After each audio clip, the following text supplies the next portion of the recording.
Bismillahirrahmanirrahim. Assalamualaikum warahmatullahi wabarakatuh.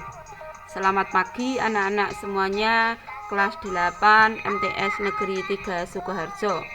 Selamat bertemu dengan Ibu Sularsih Sarjana Sastra yang akan mengampu pelajaran Bahasa Indonesia.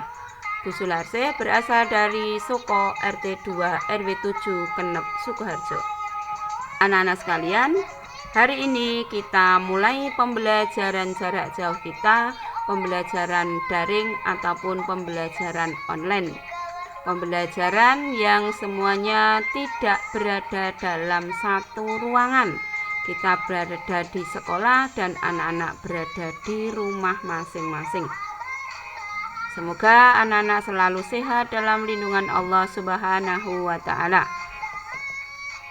Anak-anak sekalian, sebelum pembelajaran kita mulai, marilah kita awali dengan membaca basmalah bersama.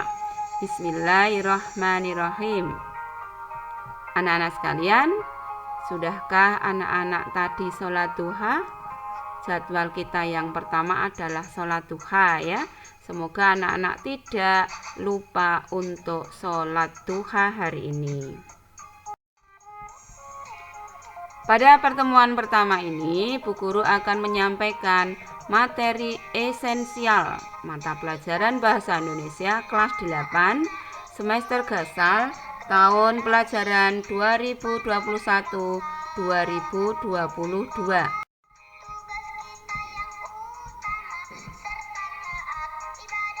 Materi yang pertama yaitu teks berita, yang kedua teks iklan, slogan, dan poster, yang ketiga teks eksposisi, yang keempat teks puisi, dan yang kelima teks eksplanasi. Kompetensi dasar atau kemampuan yang akan disampaikan kepada anak-anak adalah kompetensi dasar teks berita. Yang pertama, 3.2 menelaah struktur dan kebahasaan teks berita yang membanggakan dan memotivasi yang didengar dan dibaca. Ini disebut kompetensi dasar pengetahuan. Jadi kalau angka depannya itu 3, itu kompetensi dasar pengetahuan.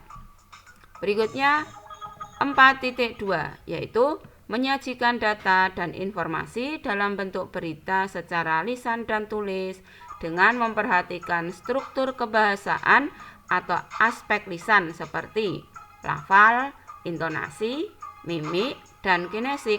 Ini disebut kompetensi dasar keterampilan. Apabila angka depan 4 itu maka disebut kompetensi dasar keterampilan. Berikutnya, kompetensi dasar teks iklan, slogan, dan poster. 3.4 menelaah pola penyajian dan kebahasaan teks iklan, slogan atau poster yang membuat bangga dan memotivasi dari berbagai sumber yang dibaca dan didengar. 4.4 menyajikan gagasan, pesan, dan ajakan dalam bentuk iklan, slogan, atau poster secara lisan dan tulis. Berikutnya, kompetensi dasar teks eksposisi.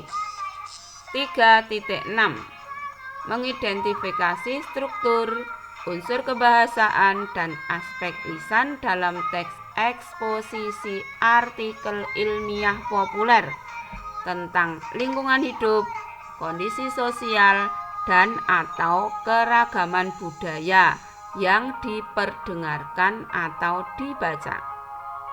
4.6 menyajikan gagasan dan pendapat ke dalam bentuk teks eksposisi artikel ilmiah populer tentang lingkungan hidup, kondisi sosial, dan atau keragaman budaya secara lisan dan tertulis dengan memperhatikan struktur, unsur kebahasaan, dan aspek lisan.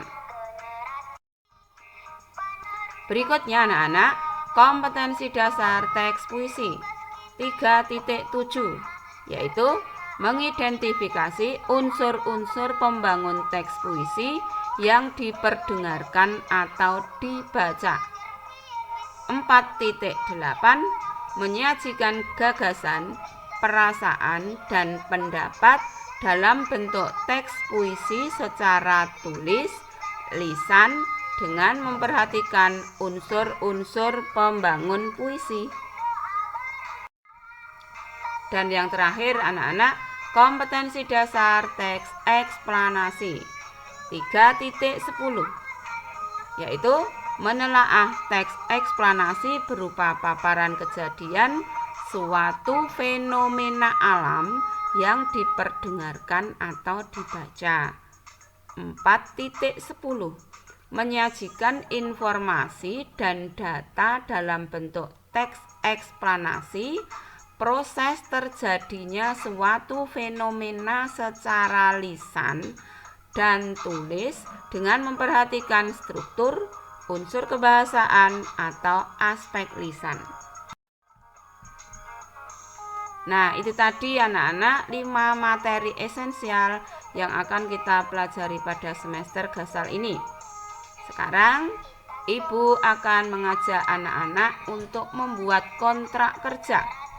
Apa gunanya kontrak kerja?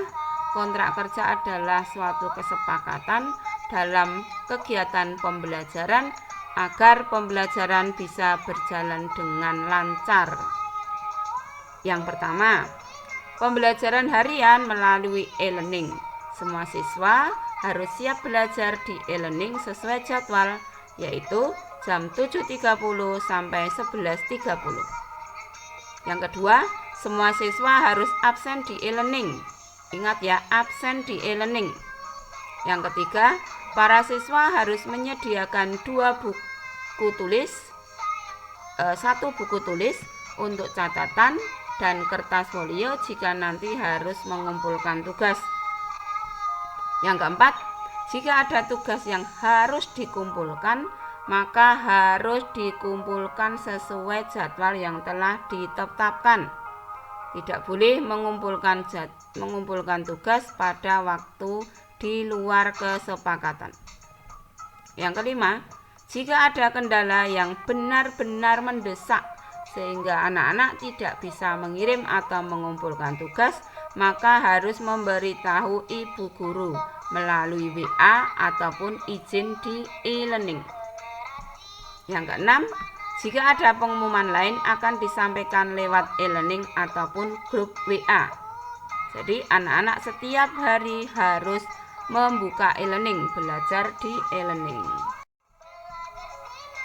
Nah, anak-anak sekalian, sekarang Ibu ingin menugaskan anak-anak untuk membaca berita di media online seperti Solo Pos Online, Tribun News, dan lain-lainnya. Lalu tuliskan judul berita. Ingat, judul berita apa saja yang telah kalian baca. Selamat membaca. Dengan membaca, kalian akan lebih banyak tahu tentang dunia. Demikian anak-anak pembelajaran kita hari ini. Apabila ada kesalahan, Bu Guru minta maaf. Semoga anak-anak senantiasa sehat, selalu dalam lindungan Allah. Jangan lupa rajin ibadah, rajin sholat, dan rajin mengaji. Berikut akan Ibu Guru sampaikan sebuah video berjudul Ayo Belajar. Selamat menyaksikan.